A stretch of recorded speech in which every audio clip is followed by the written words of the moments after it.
not the AFC. It's two conferences in the NFL. There's the AFC and there's the NFC. So with both conferences, you have to get people who know the conferences. Now, obviously,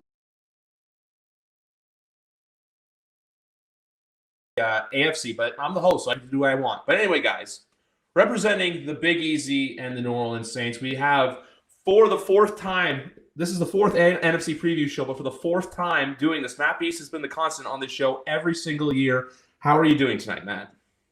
Doing pretty good. Drinking on some Prime, not a sponsor. Hashtag. But yeah, we're doing all right. Football season's right around the corner.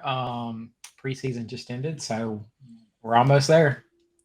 And you know what? We're not alone. It's not just Matt and I. For as much as I love Matt, it's not just him and I. I had to get the big bucks out here because why? Because out of all the teams in the NFC, there's one team last year that made a lot of noise that no one saw coming, but they're here now. So give it up. Representing the New York Giants, we have the one and only trust fund benefactor, Jared Silverclight. Gentlemen, let's get this show on the road.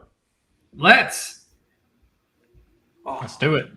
I'm going to jump right into it because I feel like this team, it's like the complete opposite of like optimism and hope. And that's the Arizona Cardinals in the NFC West. It's just like it's ripped the Band-Aid off because the more I look into this and listen to it, I'm more or less convinced that it's just there is no hope. It's like one of those things like where, hey, you can hope for hope or you can hope for like success, but like with them, there's none of that. No. No, there really isn't. I mean, this is pretty much as close to a lock for a top 5 pick in next year's draft as there could possibly be. I mean, you want to talk about a team that is just throwing in the towel early, taking the L, unloading what they can. There truly is a low ceiling for this team. But it's a mix of that, and it's a mix of like when you bring in a guy, Josh Dobbs, who like we know he's not that good, and for a trade, and we'll get into this for a second, you're stockpiling picks and trading away a player on his 4th-year deal and as Isaiah Simmons for a 7th-round pick.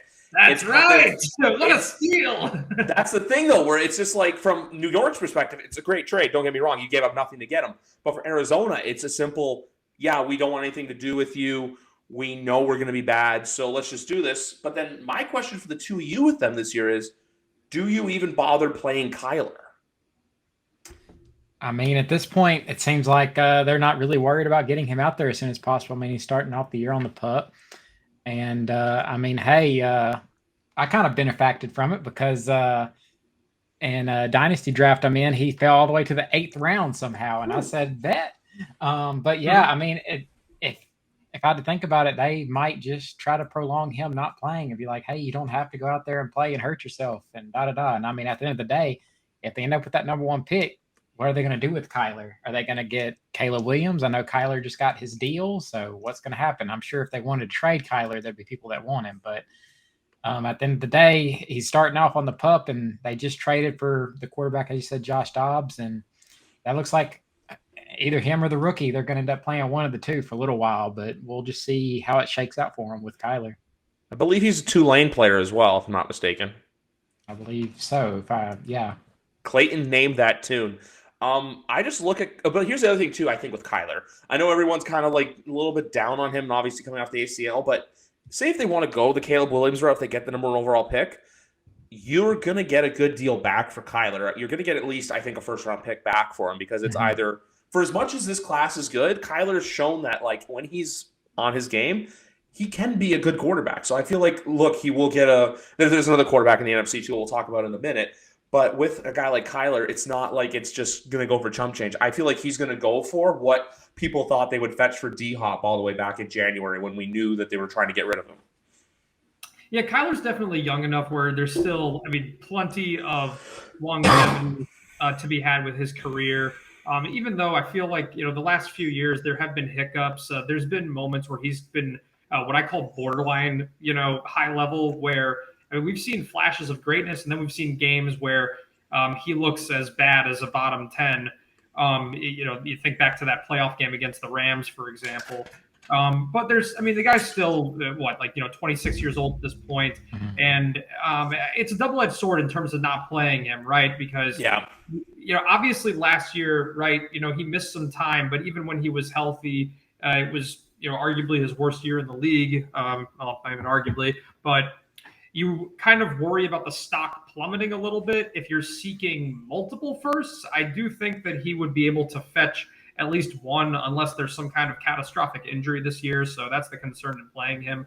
But at the end of the day, I mean, you see in this league all the time. I think quarterbacks, it's a little bit more forgiving than it is for running backs and wide receivers. But when you spend time away, I mean, your stock plummets so fast. It's a young league. There's always new guys that are hungry. So I don't really subscribe to the theory of hold him out. I mean, certainly don't rush him back. I mean, I don't really expect him to play, probably the first couple of weeks of the season at this point. But I do think that if he's healthy, he's going to play the majority of games. I mean, I do think there's a risk of him being kind of exposed a little bit just with the thin weapons that he's now dealing with. But he should still fetch some value. I would imagine that the Cardinals, if they have that first overall pick, it's a question. What do you do? Do you trade the pick for a haul? Do you trade Kyler for a haul? It probably makes the most sense when you're a team that's in the position that the Cardinals are in, where there's retooling to be done. You could really use that money. So I would imagine they're going to look to deal him, and they should probably. I mean, if he plays better than expected this year with the supporting cast that he's been dealt with, maybe it's a multiple first scenario. I know that's what Arizona's hoping for, but I'd say this is probably his last year with the Cardinals. Before we get into other details, I just wanted to look up quickly, hey, what does their weaponry look like? And their running back room right now is James Conner, who obviously all know, something called an Amari Demercado. No idea who that is. I think that's I think you can get that at the supermarket for a 5 for $10 or something like that. He's an undrafted rookie from TCU. A Keontae Ingram, who is a player. He was a 6th round pick last year, split his time between Texas and USC. And then when it comes to wide receivers, you've got Marquise Brown, who I would put a lot of money on that he's not on the Cardinals next year. They'll probably trade him to a good team for a 4th or a 5th round pick, even though they got him for a first. Greg Dortch, fun name to say. Rondale Moore, who's shown flashes but isn't really anything, and then Zach Pascal, who obviously was with the Eagles last year because he was with the Colts as well for a bit. Yeah. So you look there, also just traded for oh no, sorry, they did not. No, sorry, this man was mentioned in trade rumors was Zach Ertz.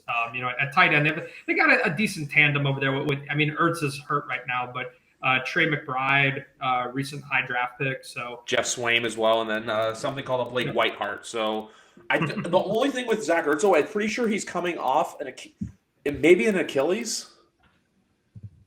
He may have hurt his Achilles last year because obviously Kyler's coming off the ACL, and I most notably know that because it obviously happened against New England. But yes, he tore his ACL and MCL last season, and he's 32, so about to turn 33. So, and he's on the 2nd year of a 3-year, $31 million contract. Mm-hmm. So fun times ahead for them. Sorry, folks, for the skip, but look, technical difficulties happen. It's just the name of the game. But anyway, I was saying this before with the Rams. I just don't see a world where they get back to where they were. I don't know what you guys think, but for me, I think this is the last year, and I feel like it's going to be, instead of firings, I think it's just everyone walks away, and then 2 people are brought in, and it's hey, deal with the mess. It's kind of like when you were a kid in high school and oh, hey, by the way, great party, but you got to clean this up before your parents get home. It's going to be that similar mentality, I think, with the Rams going into 2024. It's a really, really young team. I mean, you hear all the buzz about Matt Stafford's wife, he can't connect with his teammates now. I think he's the 6th oldest player on the team right now. And, I mean, he is a little up there in age, but, I mean, there's a lot of young talent on that team, especially on the defense. The Rams are definitely, they knew what they were signing up for a couple of years ago, right? I mean, this is a team that went all in, they mortgaged the future, and they basically did what usually does not work in the NFL, which is to play fantasy football and hope to win a championship. Usually that's something that is an MLB strategy, and we've seen it blow up in a lot of teams' faces in the NFL, but it worked for them. Now they're kind of feeling the effects of it because now they've been put in a situation where they had to move a lot of those veteran defensive pieces, so they have a very very inexperienced defense pretty much across the board. I do think that there are some bright spots in the offense. I mean, there are some young receivers there with some potential. You know, your Tutu Atwells and Ben Skoronix of the world. Van Jefferson, I think, is a little underrated with big play potential. We got to see a lot of these guys because Cooper Kupp got injured midway through last year. So obviously Cooper Kupp is a top 5 in the league when healthy. Running game, it's an interesting situation where, you know, Sean McVay obviously values the running game very heavily, but the room is looking really thin aside from Cam Akers, who they have been very non-committal toward over the last couple of years. So, I mean, I think that if Stafford stays healthy, this is a team that can compete in some games potentially, but I just see them allowing a ton of points, and they're probably going to edge out the Cardinals for, you know, third place just because they have a little bit more of a well-rounded offense, assuming everybody stays healthy. But I'm with you guys. I don't see a winning record here. And hey, they have something to look forward to. Next year, they finally get to pick in the first round. Finally, after how many years? Yeah, right? God, like 2016. Yeah, I think that's about right. So I'm also watching this baseball team play on the TV right now because that's why I basically moved my studio, if you didn't, well, for people out there who don't know, from my bedroom to my basement because I was like, you know what? I want to be able to watch TV as I'm podcasting, multitasking.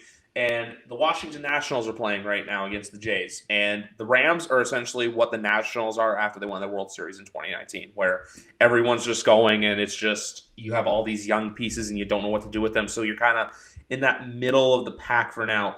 I just want to pull up FanDuel quickly because I know the Cardinals' win totals are so the Cardinals right now over 4.5 wins is plus 110 if you feel like getting frisky. But the Rams, I wanted to look this up because I was genuinely curious. The Los Angeles Rams 6.5. I was gonna guess 6.5 because in my head I'm like I'd probably put the Rams at about 6 wins. So having that at 6.5, that's a really good line. That's pretty fair, is what I'd say. I feel like right about where I put them. Yeah, like 5. I can see them. Bet worst case is 5-12 like last year, but best case, hey, they win a couple of games and they go like 6-11 or 7-10. But I was looking at their schedule too, and like week 1 they play the Seahawks on the road in Seattle. We know that's never an easy place to play. Then they play San Francisco, who they struggle against in the regular season. At the Bengals, which is a Monday night game. At the Colts, that's a win. But then they play the Eagles at home, which that's not a home game for the Rams.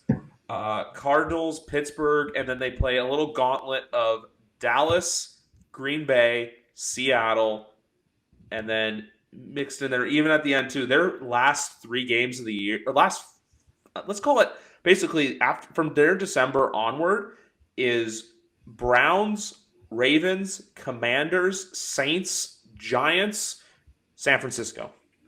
That sounds like 6 losses to me. That's every single one of them. They could be Washington. They could be Washington. Yeah. I'm just looking at that right there, where I'm like, there's no real hope and optimism for them. I feel like I don't even know an LA Rams fan to like comment on that, but I know one. He's pretty pessimistic. I mean, most fan bases, you always have your optimistic people, and then you may more or less have pessimistic people. Question for you guys. Do you think there is any chance, though, that Seattle does compete with San Francisco, or do you think this is a runaway division? Oh, I think that Seattle absolutely can compete with San Francisco. I mean, I think that here's the thing with San Francisco. Loaded roster, totally trust the coach, totally trust that they're going to be in the playoffs. But I think that we just need to pump the brakes on them being a runaway Super Bowl favorite because – you know, I don't think that you can look at Brock Purdy, you know, with him leading this offense and just be as confident in this team as you would be, because you're going to compare them to all the other elite teams in the NFL and be like, oh, well, what's the Shanahan system? They're going to find a way. They're going to figure it out. Well, you see what happened when he went down and how, like, not there it all was, right? So you take that compared to the Seahawks, who Geno Smith took a huge step forward last year. Just got paid. Now you look at the Seahawks, you know, beefed up the receiving core. They got a 3-headed monster for the time being. I mean, I don't think that it's a crazy thing to suggest that it's going to be a tight race between those teams. yes, are the Niners more than just the quarterback? And did Brock Purdy play pretty decent? He played good last year. He had a good season, but I just don't think that. To me, if you're going to talk about a runaway team that's guaranteed to be just not good, but like really great, you have to be super confident in the offense's ability to deliver week in, week out. And I don't think we're there right now with the Niners. I agree with you in the sense, and I want to say this too with the Niners. I feel like they're the one team that they can get away with stuff because they've had a lot of success recently. Like, obviously, they went to the Super Bowl, 2 straight conference championships, but when do you eventually get to the point and say, when are we going to get there with San Francisco? Like, obviously, their defense carries them. That defense is that team, literally, when you have, like, just monsters and mutants growing out of all corners and facets of any position that is on that defensive roster.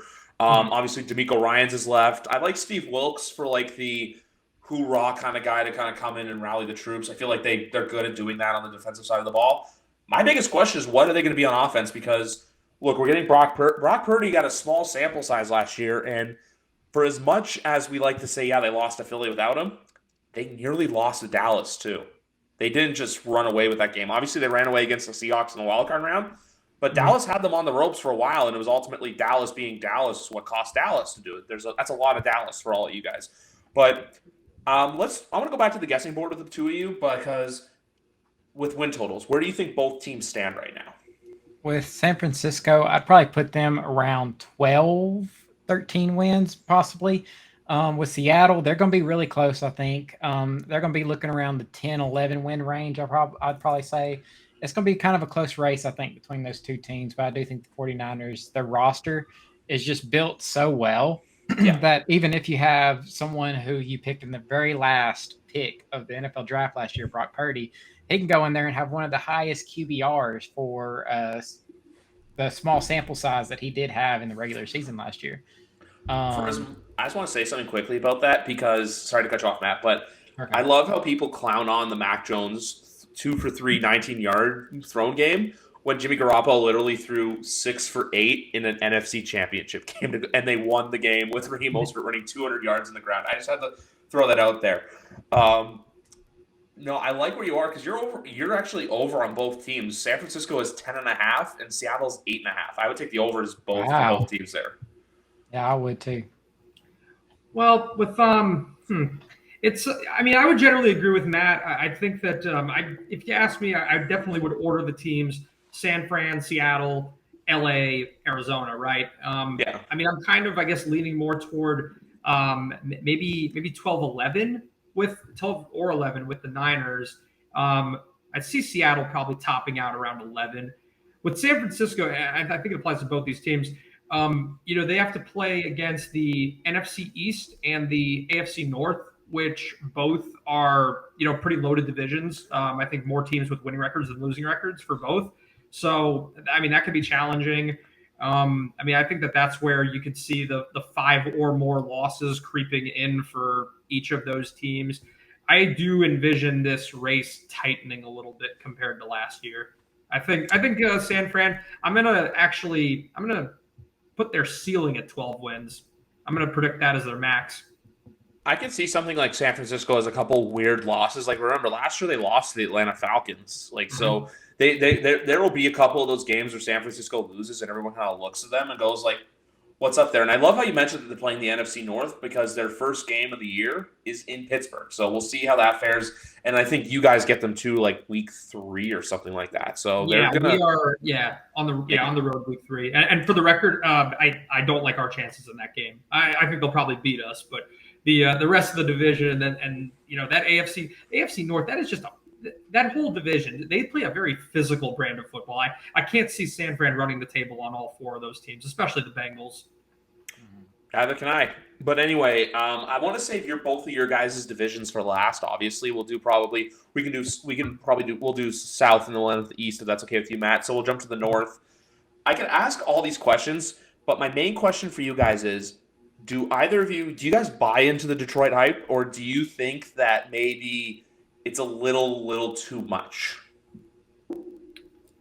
I think they could be pretty good. I mean, I trust in Dan Campbell. I trust in what the Lions have. And I mean, if there's any year that they're going to be showing any promise, This could be the year. I mean, of course, the godfather of that division is out of it now. Mhm. So things are kind of up for grabs a little bit. I know the Vikings had a really good year last year, but so many of those games were decided based on a one-score type deal. So you could see the Lions, the Vikings having some sort of a regression, and seeing the Vikings or seeing the Lions come to the forefront in that division now with that. Because sometimes things regress to the mean. So this could be the Lions' opportunity to have a good year. And I mean, they have a good team, and things could be looking bright for them. The one thing I would like to point out for everybody who's saying that, oh, look, the Packers are gone. Now the floor is wide open for Detroit. Look at last year. Detroit beat the Packers twice, and they still topped out at 9 wins. So that means that Aaron Rodgers being gone can't make this team any better. It proves that they have to get more wins elsewhere, right? Now, that being said, I don't think that you need to be a believer in the hype necessarily to believe that the Lions can make the playoffs, because the Vikings, Matt, just like you pointed out, just like a lot of people are pointing out, when you win that many close games last year, mathematically, things are just due to kind of balance themselves out this year. You add in the fact that they got rid of Dalvin Cook, got a really thin running back room. Their defense was looking like a sieve at the end of last year, and it should be even worse this year. Yes, they added Jordan Addison, upgrade from Adam Thielen. I think that both the Vikings and the Lions, because the Lions have a pretty sus defense as well, albeit with some more pieces, than the Vikings have, particularly up front, the front seven. And also Brian Branch was a really, really good pick. See, that pick actually made up for the Jahmyr Gibbs pick, because nobody would have blinked an eye if they took him in round 1. And they had, a pretty sexy looking offense at times last year. With Jameson Williams, you're looking forward to a full season from him, and then he gets hit with a suspension, right? Mm-hmm. I think with both of these teams, you're just going to be looking at a lot of 34 to 31 shootouts, and both teams are going to win some weeks, they're going to lose some weeks, and I would lean toward Detroit winning the division, but I'd say it's going to be close. I think that both teams are probably going to win around maybe 9 or 10 games. Maybe Minnie loses a couple more, but I'd say that that's all it's going to take to win this division. The Vikings win total is only at 8.5 right now. Yeah, sounds about right.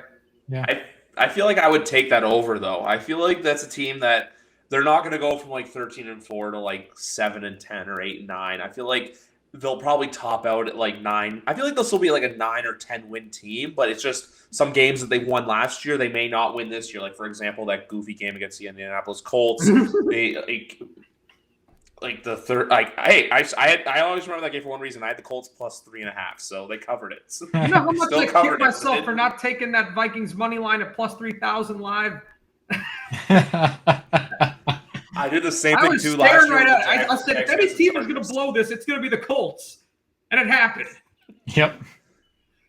$100 would be fetching like $3,000 right now. Oh my God. One thing I will say with Green Bay is, though, I feel like they're like Pittsburgh in the sense you can't count them out. Obviously, look, they don't have Aaron Rodgers anymore, but like I still feel like they're still a very capable team. It's just more or less up to them.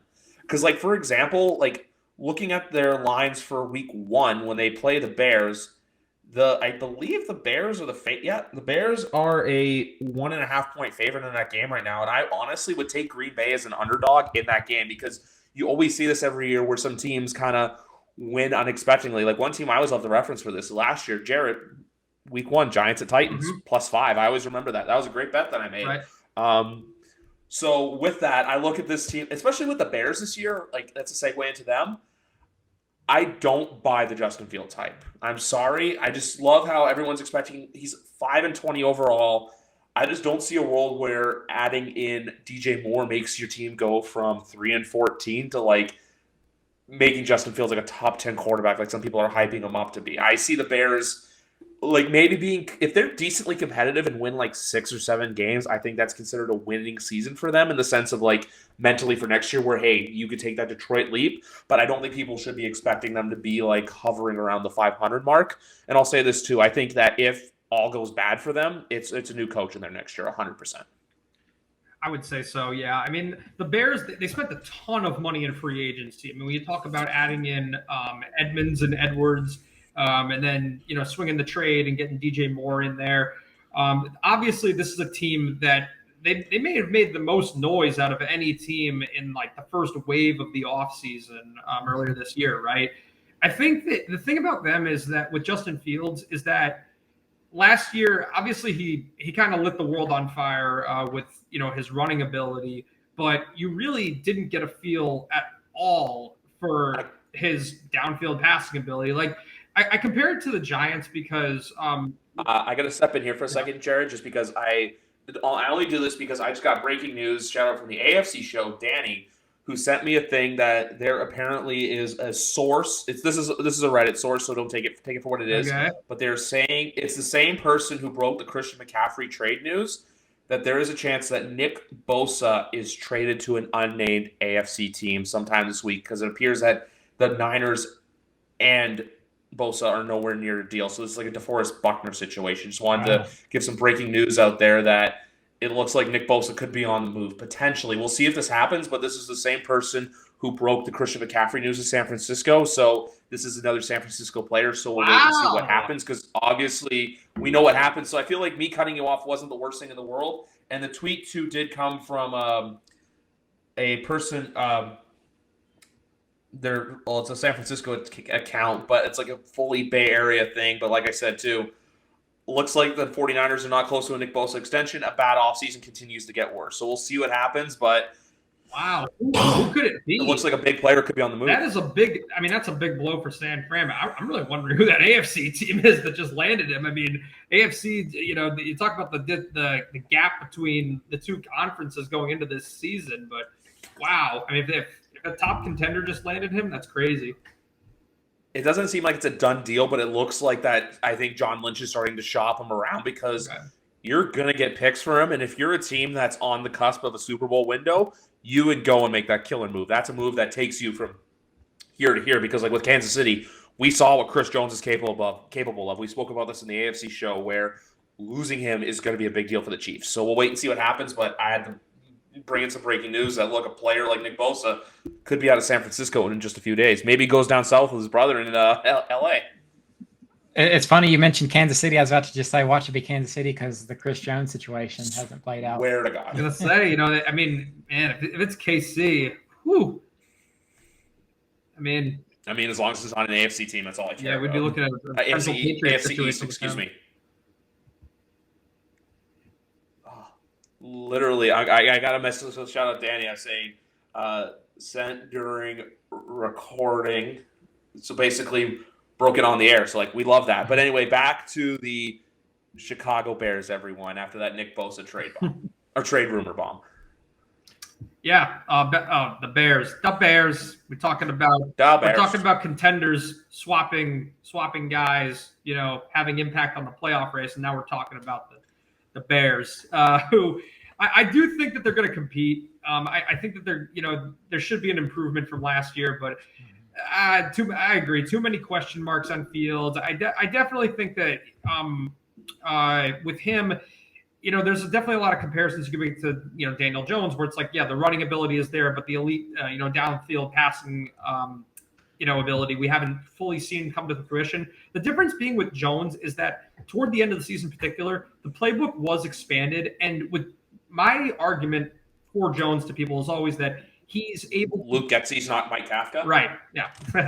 he does what's asked of him, So when he's been called upon to make the throws, he can make the throws. I think with Fields, the playbook was, never opened anywhere close to that. I mean, we're talking about a guy who didn't top 200 yards most games, most weeks. So it's definitely a stretch to say just because you put these receivers on the team, it's suddenly going to change everything, because you're talking about an entire redesign of the game script. So I think that you're talking about the Lions and the Vikings, two teams that are fully capable of putting up 30 plus on a near weekly basis. So it's definitely, I think, too much of a stretch to put the Bears ahead of either of those teams.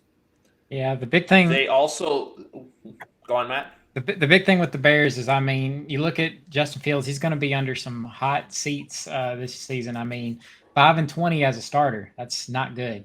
So No. the Bears went out, obviously, and I mean, they got Chase Claypool a year ago. They got DJ Moore now. They're trying to tool up that Such a off. bad trade. Yeah, they're trying to tool up that offense now in order to be like, hey, Justin Fields, we're giving you all the weapons we can get to give you.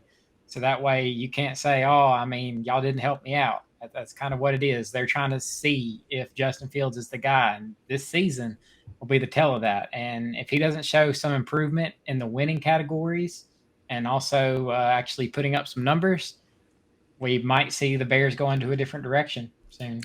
They're basically in the opposite of what the Cleveland Browns are, where if this year goes belly up for the Browns, it's fire a coach. If it goes belly up for the Bears, it's get another quarterback. But guess what? You don't have your – oh, wait, no, never mind. They do have 2 first-round picks next year because of Carolina, who I'm looking at their schedule too. Man, the Bears, they play at the Chargers on Sunday Night Football. That's a game where, like, look, you could get exposed very quickly against a good team like that.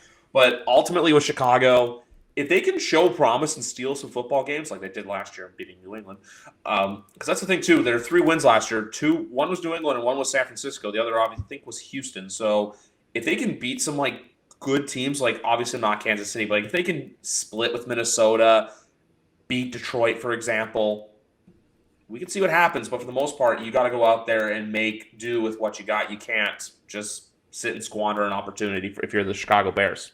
The Bears.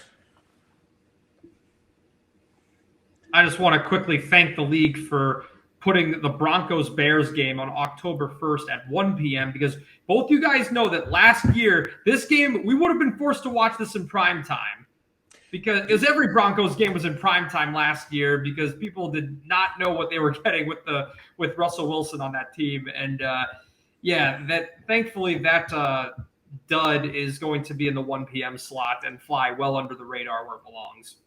Yes, and also though they have that Thursday they play at the Commanders in primetime, and another game is Week 10. After going to New Orleans, they host the Carolina Panthers on Thursday Night Football, which Bryce Young and Justin Fields, with Kirk Herbstreit calling that one, I'm okay with it, but like that Sunday nighter against the Chargers, like yikes. So we'll wait and see what happens there. But anyway, guys, Matt, this is your time to shine. Before we talk about all the other 3 teams, the Saints were a team that were very noisy this offseason. So I want to ask you, the floor is yours here. I'm actually going to do this for a second. I'm going to push Jared and I to the side if you're watching this on YouTube, and I'm going to let Matt explain to all of you guys what it's like to be a Saints fan and also to what his expectations are for the 2023 season. Matt Beast, take it away. Now let's hope the train doesn't interrupt me because the train's been going off here for a couple seconds now. But yes, it is the Saints. They made some moves after 2 seasons of being pretty mediocre, around the 7 win totals. And now we went out and got our quarterback, Derek Carr. Some people might say, oh, he's not really the guy. But I mean, when we've transitioned from Taysom Hill to Jameis Winston to Andy Dalton, it's going to be an obvious upgrade. And in the preseason game that he played, he was looking really good. And all the reports from practice is the offense has been looking very smooth. Things have been looking good. He's been connecting already with Juwan Johnson because we know Derek Carr loves his tight end. See his time with Darren Waller. We already know he's connecting with superstar Chris Olave. I expect that man to make another leap into kind of a stardom tier of wide receivers just about because he is just that good. The big question mark on the offensive side of things is Michael Thomas. What are we going to get from him this season? Because he has gone for so long without really playing much football in a consistent fashion. So will we see him return to form? Probably not. Will we see him be maybe 65 to 70% of what he was? That's something that could happen. And if it does, that'd be great. But even if he doesn't come through, they've kind of built up a young wide receiver core. Of course, they had Rashid Shaheed kind of break through last year. They have a rookie, A.T. Perry, who just made a team who looks pretty good and pretty solid so far.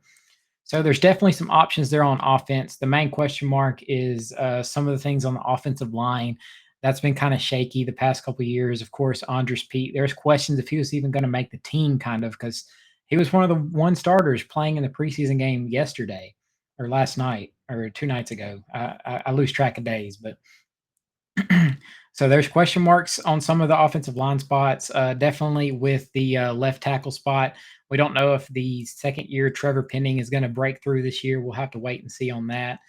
But yeah, I'm excited to see what Derek Carr is going to bring to this offense. And of course, we have the running back situation with Alvin Kamara getting the suspension, but we did get touchdown leader Jamal Williams from last year.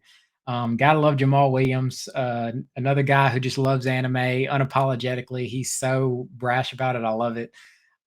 Sitting there getting Pokemon collectibles from kids and giving them autographs. It's a great time. He's always a very fun presence, as we saw how he was with the Lions. And of course, we have rookie Kendre Miller. But the offensive side of things, it's going to be interesting to see how things progress. And if things don't do well, we might need a new offensive coordinator because Pete Carmichael just might not be it. As far as the defensive side of things go, we kind of hope the defense stays par of the course. This defense has been something that's been so consistent over the past couple of years, one of the better defenses in the league. We've had quite a few different changes on the defensive front. Of course, we spent our first 2 picks on the defensive front with Brian Bresee, and then the other defensive end as well. His name escapes me at the moment, but but the defensive line is definitely going to be something to watch, as we had to bring in Kalen Sanders, then another defensive tackle to replace and retool our whole defensive line pretty much. As far as linebackers go, Demario Davis is still there. He's getting up there in age, but I believe he'll still be pretty good. Kind of surprised Jalen Smith didn't make the team. I know he was on the Giants last season, but he was looking pretty good in the preseason. But I'm kind of surprised he didn't make it. But Pete Werner and Demario Davis definitely held that down. And of course, one of the better cornerbacks in the league, Marshawn Lattimore, he's still going to be his thing. I believe he's probably the best player on this team currently. But as long as the defense stays the same and we see some improvements on the offense, I believe this Saints team could make a push for the playoffs. And it helps that they're in a weak division.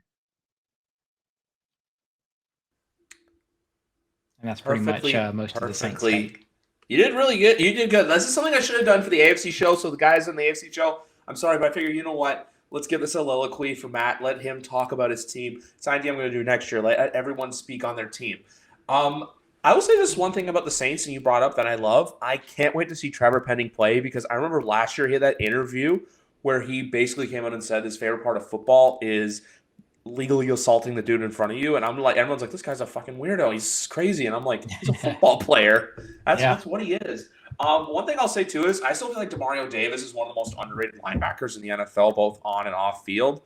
My big question is Michael Thomas, but I feel like everyone likes to think that Michael Thomas was a flash in the pan one good season, but he had a bunch of good seasons before. Mm-hmm. He had the cuckoo season in 2019, obviously breaking, I think it was Marvin Harrison's record. And also, too, first way, Gaza, leader of the Hidden Village of the Den. I know you're an anime guy, so I had to do that the best I can. Jamal Williams is a target I had for fantasy. I have high hopes for Chris Olave, too. I think he's wide receiver 1 by the end of the year. My only question with the Saints really is the tight end position. We'll see what it becomes, but I want to ask you this as well.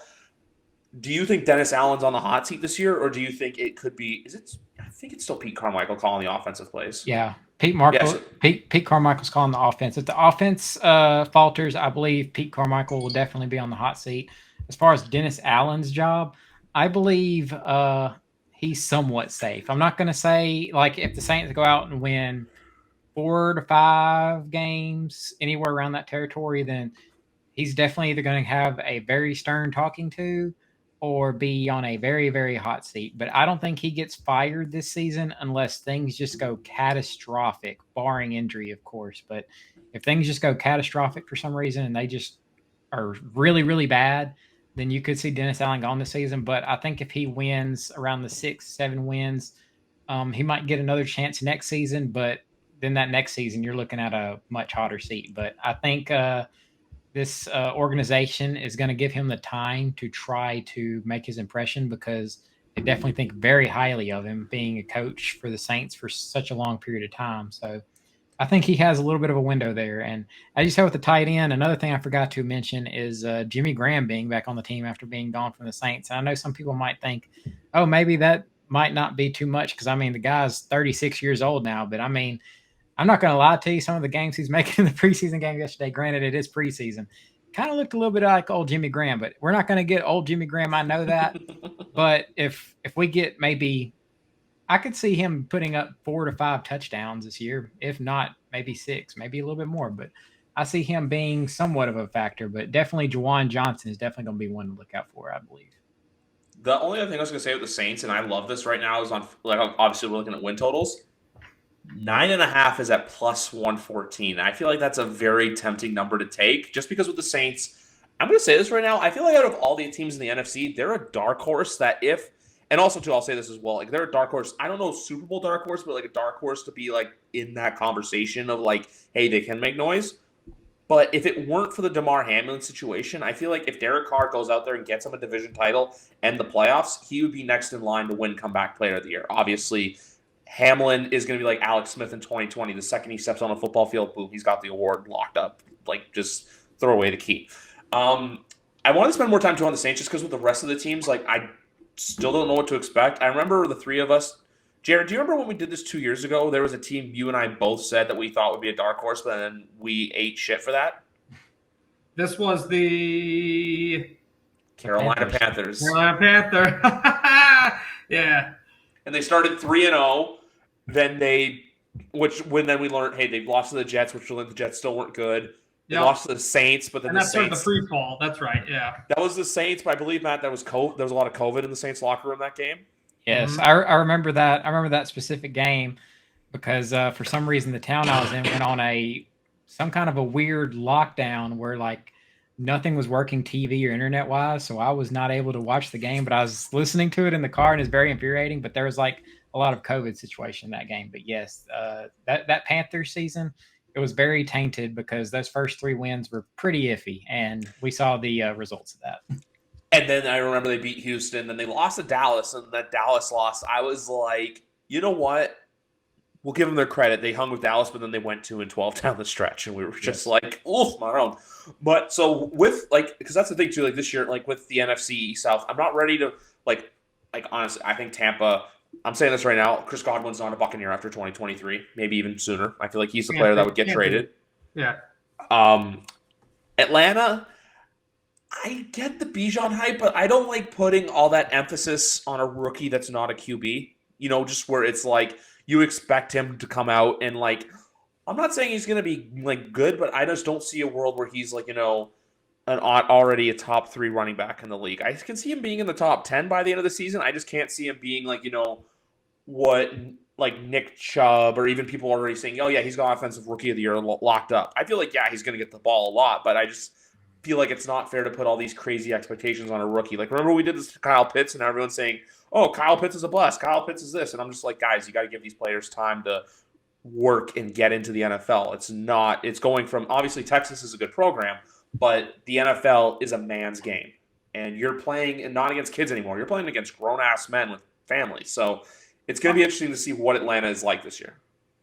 Well, I mean, with Atlanta, it's a really interesting situation where you have, if there was a quality, like a real quality quarterback behind center, you're talking, you've got a potential top 10, maybe top 5 tight end, top 10 wide receiver, top 10, maybe top 5 running back. If you put Derek Carr on this team and the over under win total, I mean, I think that 9.5 would be, negative money, but Desmond Ridder, and it really just begs the question, why? Why Bijan Robinson? Yes, potential generational talent. Looks like a monster. But when that's your quarterback situation and Will Levis is sitting there at number 8, I don't understand that, especially considering this is a team that was running the ball effectively last year. Tyler Algier, absolute steal. To me, 36 times a game was their average. 36 times a game. Yeah. No, I mean, Algier basically won the job from Patterson, and I mean, both those guys produced at various points last year. So to me, that's how you win with running backs, is when you're able to assemble that kind of value committee. I mean, Algier was like a 4th or a 5th rounder or something like that.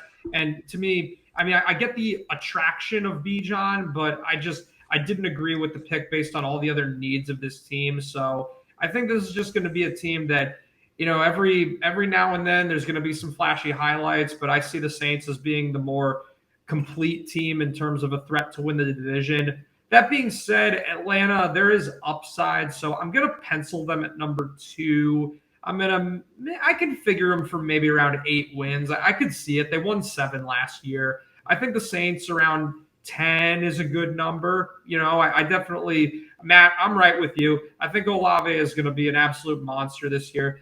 People thought that Devontae Adams was going to fall off last year because of Derek Carr. And I mean, he put up, his numbers were just as good as ever. So I think the same thing happens with Olave. If Michael Thomas is healthy, even better. Jamal Williams, love that for them. That's a great get for them, and it's great insurance behind Alvin Kamara. Great for fantasy too.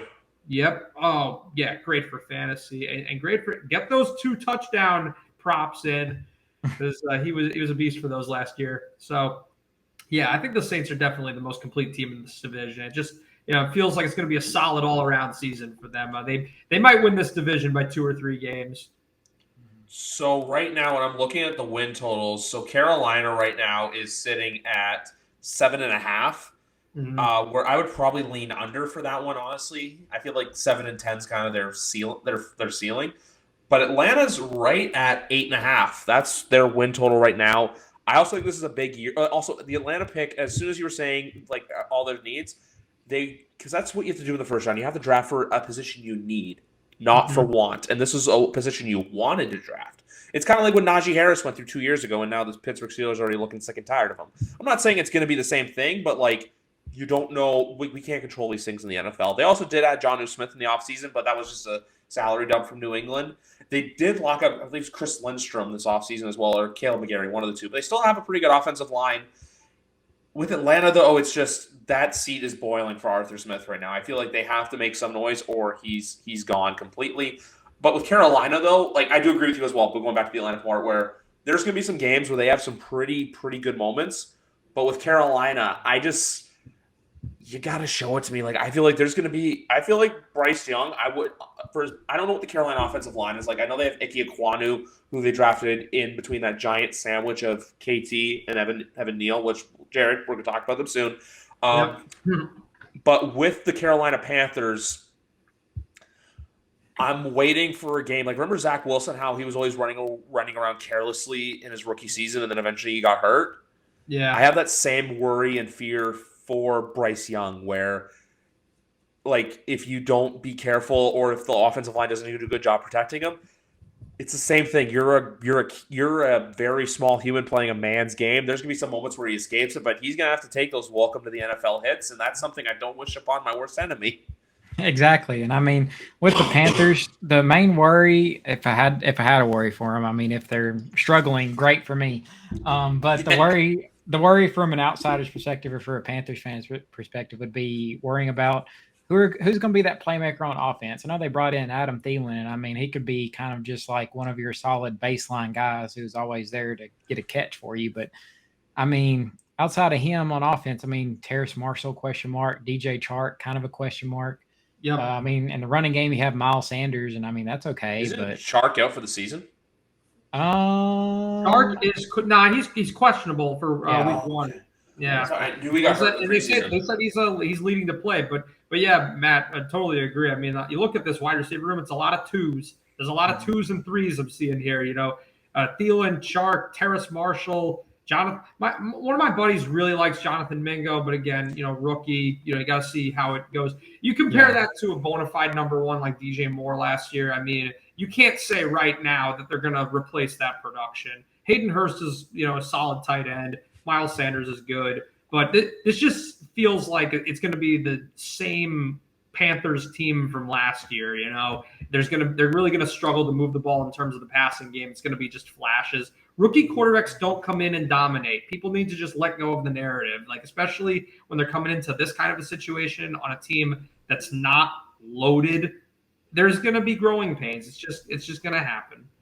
That Panthers-Saint Monday Night Football game week 2 is going to be one to watch as well. They play Atlanta week 1, but then they play Seattle, the Vikings, the Lions, the Dolphins before their bye week. So, like, they're potentially staring, I would say, 2-4 right in the face, or even 1-5 at that point. So we'll see what it goes. But it's going to be one of those years where I think Carolina's in that same position as Chicago, where it's like, look, if you can get to 6-11, or if you can be a 7-10 football team, it's like, okay, hey, you're doing this. But then next year, it's like we want to see them continue to grow. I like the Jonathan Mingo pick. I don't like him as a wide receiver one. I just like it for the sense of he looks like he has the traits that maybe he can develop into a solid receiver one day.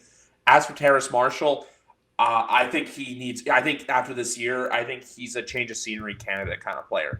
This is his third year, LSU talent, hasn't done a whole lot, so we'll wait and see what happens. But that's just my take on Terrace Marshall's situation. And I want to pivot quickly to Tampa because, like I said, I think it's scorched earth there this year. I think did you guys hear about the Ryan Jensen surgery stuff where he's probably done, where his career's probably done? But he basically instead of going for surgery, he took like stem cells from like women who had like C-sections and their umbilical cords. There's like some weird therapy he was doing. Sports Illustrated posted about. Yep. Yeah, like it was weird, but like at the same time too, you feel bad for the guy. But I feel like for them, I think they're going to see the growing pains that the Patriots in 2020 should have gone through. Because I'm only saying that because look, the Patriots season was terrible that year, but they were a 7-9 football team. I give that to Belichick. I feel like this team at best is a 4-5 win football team, unless Baker Mayfield is Baker Mayfield. But I think we see Kyle Trask in there by like week 6, which even the Buccaneers schedule at the Vikings versus the Bears versus the Eagles, Saints, and then they have a week 5 bye. And then after that bye week, you play the Lions, you play the Falcons, but then you have Thursday Night Football in Buffalo. Good luck with that one. It's going to get ugly. Yeah, most definitely. I mean, the Buccaneers are going to have that little hangover there. And hey, I mean, talking from like a Jets, Bills, or a Miami fan's perspective, it's good to have Tom Brady out of the division now, even though I didn't have to deal with him near as long as they did. Even though I can say the Saints, we kind of kicked his ass most of the time. I'm not going to lie. But yeah, I mean, the Bucs, they're going to have a hard time getting back to what they were. But this is just step one for them, and they just got to go out there and try to compete, I guess, and see where it takes them. And like you said, around the 4-win mark, I could see that for sure. Yep, I'd say worst team in the NFC besides the Cardinals. There's just no upside here. I mean, it's an aging, transitioning team. Obviously, you've got Mike Evans and Chris Godwin there, but we've seen it with the Falcons last couple of years. Drake London and Kyle Pitts, doesn't matter that they're there. There's nobody throwing the ball. So, Baker Mayfield, I think that his career ended up, I think it started off okay. You thought maybe the Browns broke their terrible quarterback curse, but he's just kind of fizzled. And I think that he's not the worst, but certainly not capable of leading a team to a winning record in the NFL based on the competition of the league. So, yeah, I think that they're just in for a bad season. Just is what it is. That's it. But anyway, do the same thing we did before for the NFC South, because last but not least, we have the NFC East. And Jared, I'm going to put Matt away for a second. Actually, no, I'm going to keep Matt for this one before we put them away and give you the spotlight. Instead of telling us, like, hey, like obviously what Matt did, I want you to more or less compare what you think the Giants did in 2022, how will it transition to 2023, and how you think it can either, get better, where there's some areas of concern, or what your overall feelings are on the 2023 New York Football Giants. All righty. So now the moment that I've been waiting for, why the Giants are going to win the Super Bowl. Not really, but the Giants obviously last year took a huge step forward that most people did not see coming, particularly everybody who isn't a Giants fan already. Basically, the Brian Daboll system, we saw instant positive results. I think that the Giants showed what you can do when you take coaches from winning programs from all across the league, bring them together, and just trust the process, trust the system. The Giants showed that they were able to basically get away with not overhauling their roster. They overhaul their coaching staff, and almost everybody gets better, marginally better. I mean, we're talking about Daniel Jones, Dexter Lawrence, two guys that people thought were first-round busts, now locked up to very lucrative contracts. Andrew Thomas, another one. I think that the team just took so many steps forward last year. They just seem like a solid all-around unit. I don't think that they're a scary team, but they're just kind of taking steps towards doing the right things on both sides of the ball. This year, they had a little bit more wiggle room in terms of the offseason cap space. So they made some solid additions. Nothing blow away. I think that the biggest acquisition was definitely Darren Waller, who, I mean, that's a big receiving target for this team. The only question mark is his health. But if he's able to stay on the field, that's a top 5 tight end. And Daniel Jones already loves him. Chemistry seems like it's going to develop pretty naturally over there. Jalen Hyatt was a really great value 3rd-round pick in the draft. Paris Campbell filling the slot role nicely. The offensive line added a huge piece. The most underrated get of the Giants offseason was John Michael Schmitz in the 2nd round. Because, so far, his performance has been rock solid. He looks ready for the NFL. And if he's able to hold it down in the middle, that's what this team has been missing for the last 10 years is interior offensive line depth. We've lacked, any kind of support in the middle. It's been a sieve. And if we're able to, if he shows up and Evan Neal takes a step forward, because Andrew Thomas also had a really bad rookie year and improved steadily ever since. So Evan Neal is really going to be the X factor, and Schmitz for this offensive line. If you get those 2 guys playing well, Andrew Thomas is holding it down. Now the Giants create an actual pocket. Now we have pass protection. Now you can really open up that playbook and really see what Jones can do in terms of throwing the ball downfield that you really only got to see in those games against the Vikings last year. And I just think with the additions that they've made at receiver and the money that they paid Jones, obviously they got a lot of, confidence in him leading this offense. I definitely think that the Giants are going to be throwing the ball downfield a lot more this year. And of course, Saquon coming back, essential. Between Saquon and Jones, you're talking about, once again, the potential for 2,000 combined rushing yards between those guys. So I'm really optimistic about this offense. I don't think it's a scary offense. I don't think it's an intimidating offense, but I think it's just an offense that's going to surprise people this year and definitely has the ability to win more games than not. Defensively, I'm expecting big things out of Thibodeau and Aziz on the edges. Depth is a huge concern for this defense. Up and down, the starters are solid from the front 7 to the secondary. There's some question marks back there, but as long as Adoree Jackson and Xavier McKinney stay healthy, we're going to have a chance. Last year, when those guys were hurt, the defense turned into a sieve because we know that they can hold it down up front, but back there in the secondary is definitely the main concern.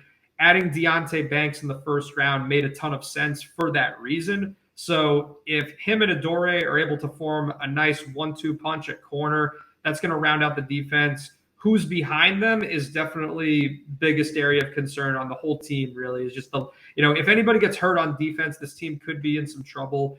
Isaiah Simmons was a sneaky get from the Cardinals. I mean, that's a recent 3rd-round pick, a recent 1st-round pick that you got for only a 7th rounder. So you definitely have to take the chance there. And I think that he could actually fit in pretty nicely with Wink Martindale's defense because Wink is going to deploy that guy all over the field. He just loves to blitz, loves to leave his corners on an island. So I expect him to be seeing some action at linebacker and safety. And yeah, I think that the Giants are in for, this is probably the high end compared to what, if you compare to, what Vegas has them at, you talk to most experts. I see 11 wins for this team. Maybe that's their ceiling. Maybe 10 to 11 is more the conservative prediction, but I'm looking at a 9-win team from last year, and all they did was add in every area. And again, I go back to the confidence in this coaching staff to come up with quality game plans. I trust Daboll to, go out there and lead this team against just about anybody in the league and, have a good chance at competing. So is this team going to run away with the top seed in the NFC? No. Are they going to lose some games that they shouldn't? Of course they will. But I think that this team is going to leapfrog the Cowboys. I think they're going back to the playoffs to make some noise. 11-6 for the Giants is my prediction. Couldn't have said it better myself as someone who is not a Giants fan. I like the part about Schmitz because, look, that was a sneaky good get. We obviously know the offensive line for years. If I've seen Giants fans, I don't know if how, for example, most fan bases, it's like Chiefs Kingdom, Bills Mafia, Patriots Nation, the Who Dat Crew. I don't know what Giants fans are referred to as a nickname or even Broncos Country. I don't know what the Giants are for that. So I guess we've kind of adopted I mean, Big Blue Wrecking Crew was more of like a name for the team. I don't think that like the Giants fan base really has like that kind of identity. So yeah, let's call it Giants Twitter, because I started doing that where I refer to Giants fan Twitter. bases just by what I see on Twitter and stuff like that. I look at the New York Giants as a team where, look, there's a lot of potential there. It's just, I think now that Jones has got his money, it's, can you do it again? Can you go out and deliver a standing ovation worthy encore? You know, it's not knocking him or anything like that. I'm just saying, like, look, hey, it's easy to do it once. It's a little tougher now when it's like, hey, you got to the divisional round game. We all know what happened, but Minnesota, you guys took care of business against them. Won a lot of games last year, like sneakingly, like the Tennessee game, like the Baltimore Ravens game too. That's another one people don't talk about. But it's just that game. Good time. Yeah. So that's the thing where I look at with the New York Giants, where it's and also too balancing that schedule out early, because obviously you go out to the desert in Arizona, then you play San Francisco in a short week, so a bit of a West Coast trip. How do you balance that? I think that Week 1 game against Dallas is they're Giants. I feel like they're a team we're going to learn a lot about quickly. Like, we're going to discover quickly who they are and their identity. And one other thing I'll say is I like your Evan Neal comments, just because I saw traits in him where I'm like, he has the ability to be a bang and right tackle. It's just, it's up to him. And I'm trying to blanking on the guard situation. I just know that Giants fans are not happy with Marco Lewinsky. That's the only thing I know with the offensive line. But I like Schmitz. Saquon, I feel like, look, he's your security blanket to have there. And my only worry with Darren Waller is just from fantasy football perspectives, he has 1 week where he's like on fire, then he has 1 week where he's just he's hidden. You can't find him. You can't see him. He's John Cena. You can't see me. But so that's just what I want to say about the Giants. But the one thing I'll say is too, FanDuel right now, they're at 7.5 on their win total. I feel like I feel like people are expecting a downfall. It makes no sense to me at all. Like, I've been screaming about this for the last, month or two, ever since I was first checking the lines with Danny. I think that the Giants, they might be the most underrated team in the league by Vegas. I simply have no clue how you can look at this team and say they're going to be worse than last year. I mean, unless something catastrophic, unforeseen happens. 7.5, and my predicted, and I recognize the 11 wins is on the higher end of projections. I do recognize that, but for that to come in at like plus 500, I think is kind of crazy. To me, it just, yes, it's a team that's probably lacking a little bit of flash, in terms of, it's hard to look at anyone other than Saquon and say, yes, I expect this guy to dominate the league. But I think that apart from that guard situation, which I'm glad you touched on, because there's definitely some concern there. Lewinsky, not it. Bredesen, okay. Lemieux, terrible. So that's been an area. Always hurt. Yeah, always hurt. And yeah, there's not much there to work with. But again, with the pieces that they had last year, it was enough to win 9 games. And I just think that with the beefed up, the depth that they've added to their receiving room, guys like, Isaiah Hodgins, who was their most reliable possession receiver, re-signing Darius Slayton, who has always been a favorite target of Jones. Daniel Bellinger, as a TE2, actually kind of sneaky. He was decent, good hands last year before he got a weak injury in that Jaguars game. Yeah, I mean, I see just a lot of decent pieces around here. Nice, complementary pieces all across the offense. Wan'Dale Robinson as well. He just got activated off the PUP list. So there's definitely some potential here. With Wan'Dale Robinson, I'm not ready to say anything yet, just because ACL injuries are a sneaky beast to kind of conquer. So I feel like him and Sterling Shepard, we don't know what to get, but I feel like, look, Jalen Hyatt, there's a lot of hype. Isaiah Hodgins, you know what you're getting, and then like we said to Darren Waller, he's there. But that's the one thing I would say, if there's a concern with the Giants, it's mainly the guard play. If you could, because I always say this too, because I feel like not enough people talk about the big boys up front. So is what it is. And also, if I was gonna, because I want to save the other 2 teams for last, just because look, they're the better teams. I'll quickly say this about Washington. I feel like Washington will be like that 8-9 win team where it's like, hey, we see improvement. They look really good, but I think Ron Rivera is probably out, and they'll probably have a new name again, probably at the start of 2024. That would be pretty rough. I do want to add on with the Giants talk real quick. I will Absolutely. say I do like the Giants. I do like this whole division as a whole. I do think you could have 3 teams from this division making the playoffs. Um, I would probably, like Jared say, probably about 11 wins. I'd say probably about 10. I think they're about in the same win range like the Saints would be. But the thing is, the Giants play in a much harder division than the Saints do. Yeah.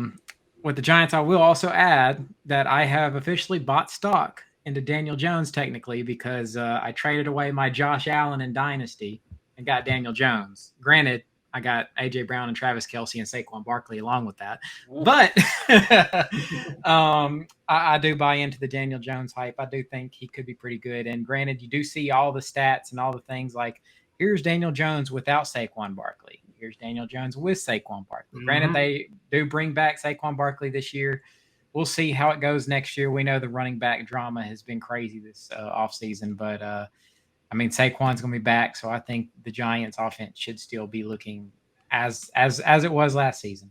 But with the Commanders, yes, it's going to be a let's see how Sam Howell does show. And I mean, Ron Rivera is even saying, if I knew he was this good, I would have started him sometime last year. But yeah, it's just kind of a wait and see with the Commanders. They're kind of just that one lone team in the division that you're just like, I don't really know. Yeah, with the Commanders, I mean, I just think it's the short end of the stick. It's very hard, even to get 8 wins as a last place team, just because of the division that they play in. And I mean, it's certainly not a roster that's devoid of talent or anything like that. And this is a team that won 8 last year. But again, just due to the competition of the division, it's it's fair to say they're probably going to be hovering around that area, but I think 8 wins might be their ceiling just because of how I don't see them being better than the Cowboys or the Giants, and certainly not the Eagles. Yeah, that's just it. It's like the Patriots syndrome with them, where it's like, hey, you have a good team, you have some tools, you have some cool pieces, but it's just who's around you is only going to bring you down. That's just it. Like the Commanders, I'll say this too, they can't afford to lose any of those like games that are viewed as like wins. Like the people are penciling them in to win. You got to win those games. Like if, say for example, they play Arizona week 1, that's a game you got to win. I'm going to rip off the Band-Aid right now because I have some takes on this team coming up. Jared, you're going to hate me for saying this, but I feel like throughout this offseason, and especially with the trade that happened on Friday, is Dak Prescott is he a quarterback we figured out, or because I feel like he's a quarterback I feel like he's very much underappreciated for what he can do on the field. Might be surprised to hear this. I would agree with you. I think Dak Prescott is a rock solid quarterback, and I think that he kind of, he catches a lot of flack. I mean, it's similar to the Tony Romo thing, right? Where I think that you're talking about, really there's a lot of similarities. I mean, both guys have been, they went to the playoffs, more often than not, but just can't get over that divisional round hump, right? So then you start pointing fingers and like, oh, this guy must suck. But I mean, I think that Dak is a guy who, yes, is his downfield accuracy kind of a hit or miss at times? Sure. Obviously he hasn't, won the big one yet. But I don't think that you can look at him and be like, this is a guy that you can't play and that doesn't give you a chance to win most weeks. I think that there's other areas of this team that have needed to be addressed for a while now. And there might have been a couple seasons where it could have been there and they just didn't execute. Stars just didn't align. But I don't look at, them trading for Trey Lance or anything like that and being like, oh, yeah, he's coming for Dak's job. I mean, Dak is, he's had a solid career in Dallas. Maybe they're never going to win a Super Bowl, but I don't think you can look at a guy like that and be like, oh, man, the one thing holding us back is that quarterback. Yeah, I definitely completely agree. Yeah, it's just, Matt, I'll let you, do you have anything else to add to that? Or I was just going to say I pretty much agree with that, with the takes on Dak. I think he does get a lot of hate. But, I mean, when you play on the Cowboys, there's this huge, giant microscope that you're sitting under.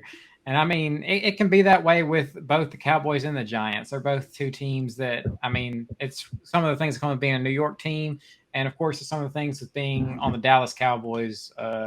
There's always just that huge amount of scrutiny that you can lend yourself to by being on that team, especially being the leader of that team being the quarterback. But yeah, I agree. That's just it. It's where you play. Like I feel like if Dak Prescott was, let's just because we started with them and because we love to rip on them tonight.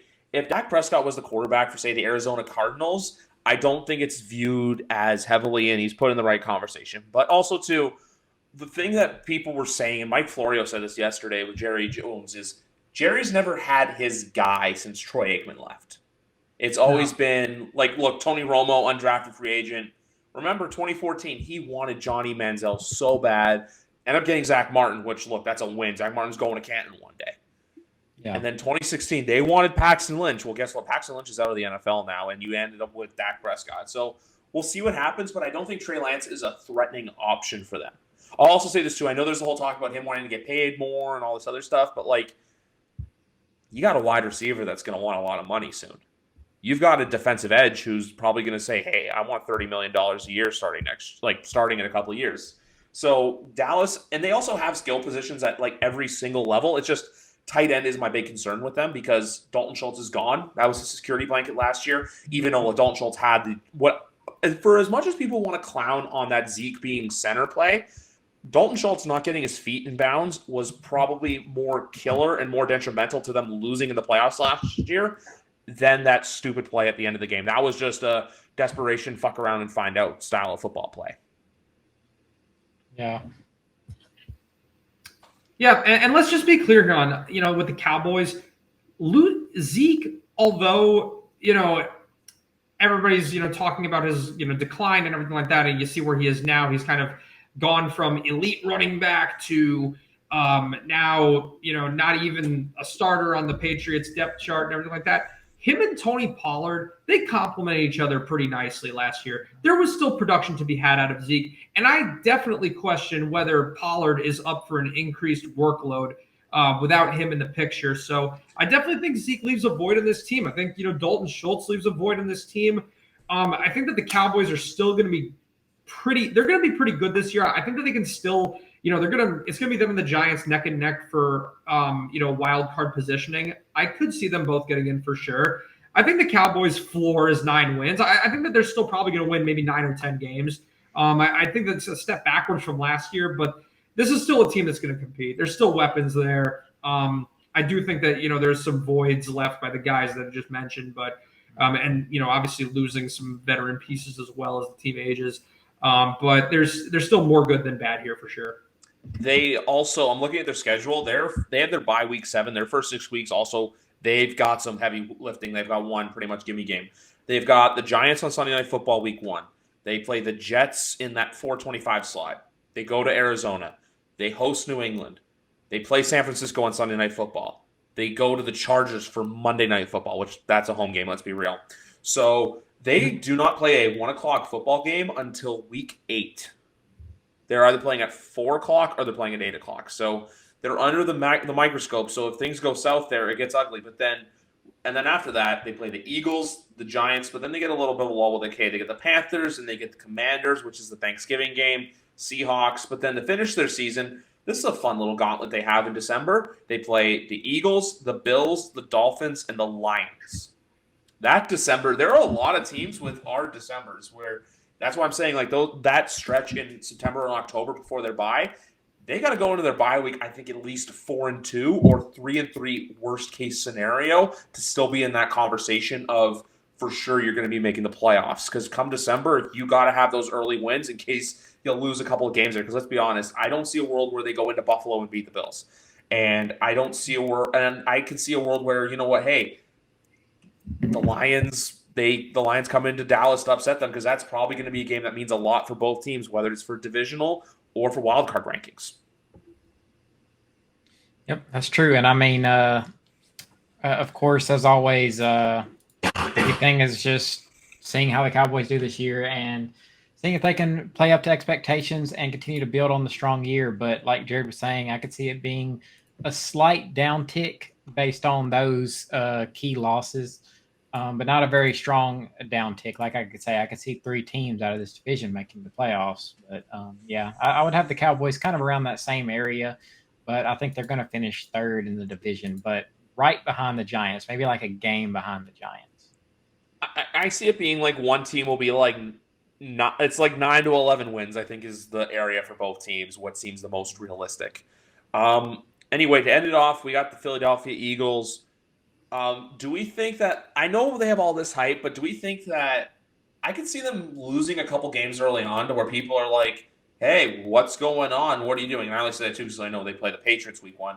But like when I look at Philly's schedule, Patriots, Vikings, Buccaneers, Commander. Okay, they have a pretty easy schedule, but like I could see a couple of these games where it's like, that Vikings game where it's like all of a sudden, hey, either not like that you lose, but like it's a little close for comfort, and all these Vikings fans, or not Vikings, Eagles fans are just kind of like, hey guys, what's going on? But then come like end of October, November, they kind of find the gas pedal and they just take off.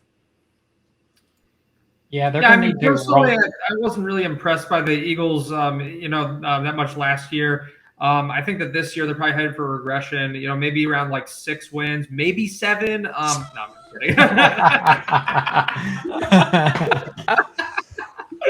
Oh God! All right, it pisses me off how loaded this team is. All right, but you know what? I believe in the law of averages, and unless you're Patrick Mahomes, the Kansas City Chiefs, I don't trust for a second you're going back to the Super Bowl. So you can cut that out right now. So the Eagles, nonetheless, are going to be a top contender. I mean, they're probably going to be the top seed in the NFC. But I mean, it's hard to repeat the same success on back-to-back years. How many times do you see the same team as the top seed, back-to-back, going back-to-back Super Bowls or anything like that? I'm going to still project 12 or 13 wins for them. They're still too loaded across the board. But I'm going to predict they're not going to go back to the Super Bowl. I think the same. I've been saying that. I don't think, I know everyone's saying, oh, they're a Super Bowl team, this. I think they're a team that they lose either the NFC Championship game or they lose in the divisional round. Like I also say that whole early start thing just because you always see teams like that who went to the Super Bowl the year prior kind of have a bit of a stumbler out of the gate where it's just like, hey, you're supposed to win, or hey, you're supposed to blow that team out. Like week 1 against New England. That spread of that game is, drumroll please, Philly by 4.5. I can honestly see a world where Philadelphia wins, but New England covers that 4.5 number. I don't think it's a blowout. I just think that early on, teams are going to kind of know what's going on. Unless, look, for all we know, this could be a monster team. This is a monster team on paper. I just think with Philly, you can't always say Kansas City's different because we know what Kansas City is. They're the class of the NFL. But with Philadelphia, hey, you did it once. It's like the New York Giants metaphor with Daniel Jones, Jared, where it's like, hey, you did it once. Go out there and give us another encore, because there's always these teams. Every year it happens in the NFL. Now, I'm not discrediting the Eagles, but I'm just saying this, where you say you're going to get back and you say you can do it again, but it's easier said than done, especially in the NFL. There's always teams that have that Super Bowl hangover. You just don't know it until you see it. Yeah, and you gotta think back to the draft, and everyone's like, "Oh my God, the Eagles had this amazing draft." Of course, they had these guys that kind of fell to them: Jalen Carter and Nolan Smith. You kind of wonder how they're going to factor in. Of course, they brought back the staples with Fletcher Cox and Jason Kelsey. They pretty much just look retooled and ready to go. And I mean, this team, like Jerry was complaining about, I'm sure if they were in the NFC South, I'd be complaining about it too, with just how loaded they are on paper. It's just crazy, and it just seems like they've just gotten even a little bit better. Honestly, you could see that, but like you said, you do see some years where these teams that were so good last season have some hiccups, and I mean, it's the NFL. At the end of the day, sometimes the parity between some of these teams isn't as high as it seems at some point, especially early on in the year when all these teams think, "Hey, we can do something this year," even if you're sitting there at one of the worst teams in the league by the end of the season. Everyone starts out hopeful at the beginning of the year. But yeah, I think this Eagles team is definitely going to be contending for that number 1 spot. I know a lot of people have it between them and the 49ers as kind of the race. And I think just the fact that they got that quarterback that led them all the way there. And I mean, you got to just love Jalen Hurts. He has a crazy story to him for sure. But yeah, I think all right, I got to put this out there right now. Jalen Hurts is Daniel Jones with better wide receivers.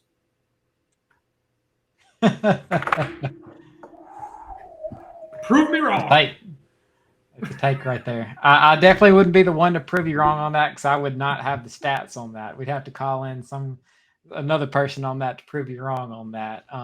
But it's definitely a take for sure. Boy, But yeah. day.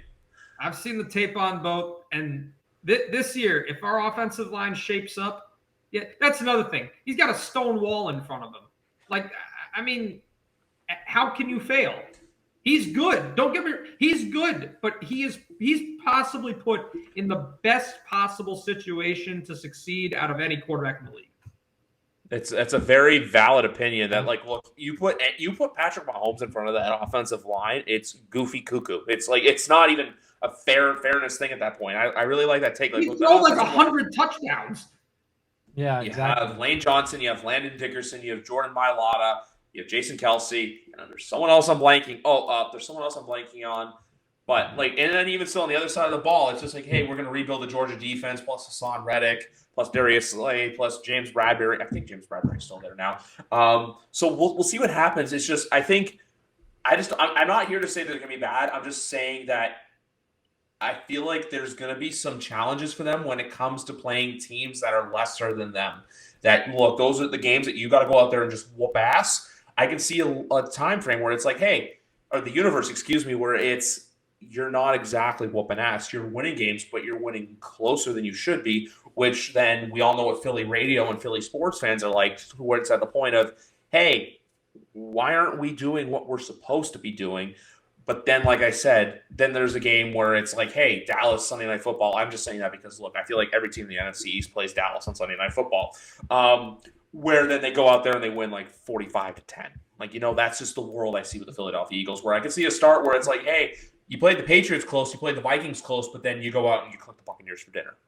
The one thing that I'll give the Eagles that I think maybe some people aren't speaking to on a positive note, DeAndre Swift, making him RB1, that could wind up being one of the more underrated moves of the offseason, because I feel like Swift, for some, I don't know why Detroit never had the confidence to feed that guy, because whenever he gets the ball in his hands, he seems to go off for at least 20 yards.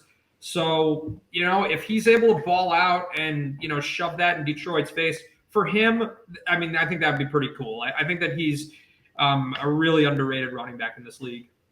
100%. But my take is still, too, I still say this. I'm going to go back to Detroit for a quick second.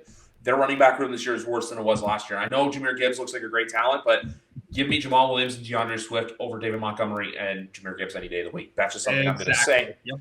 That's something I'm going to say. But no, I think Swift will cook in the good sense in Philadelphia. Anyway, gentlemen, both preview shows in the bag. This has been episode number 242 of YWC Football Talk. Ooh. Tomorrow, we're taking football things north of the border, as it obviously is the last weekend before NFL football, but the CFL, the Canadian Football League, a league that I cover on a regular basis now, has their biggest weekend of the year that's not the Grey Cup. So Sarah said will be here with me tomorrow to talk about all that stuff to get you guys ready for Labor Day. But anyway, guys, take care. Have a good night. Both preview shows in the bag. You love to see it.